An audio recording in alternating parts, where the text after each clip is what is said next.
Hello, नमस्कार, good morning सर्वांना। सकाळ सकाळ थंडगार थंडीत आम्ही निघालो शिर्डीला। अगदी मंदिराच्या जवळच असणारं हॉटेल बुक केलं। सर्वात आधी फ्रेश झालो, त्यानंतर निघालो दर्शनासाठी। दर्शनाला प्रचंड गर्दी असल्यामुळे 2-3 तास थांबावं लागलं आम्हाला दर्शनाला। त्यानंतर विशेष भोजनचं तिकीट काढून आम्ही महाप्रसादाचा लाभ घेतला। महाप्रसादाचा लाभ घेतल्यानंतर पाय मोकळे करता करता आम्ही निघालो शॉपिंग करत मनमोहक करणाऱ्या हा बांगड्या सगळ्या बघून घ्यावाशा वाटल्या, पण मन कंट्रोल केलं आणि थोड्याशाच बांगड्या घेतल्या। त्यानंतर देवाऱ्यात काही वस्तू पाहिजे होत्या, त्याही वस्तू मी घेतल्या।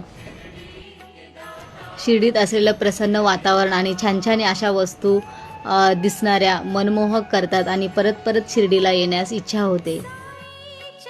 कधी दिवसाचं रात्रीचा दिवस संपला कळलंच नाही आणि एकदम छान वातावरण शिर्डीचं असल्यामुळे खूप छान मजा आली।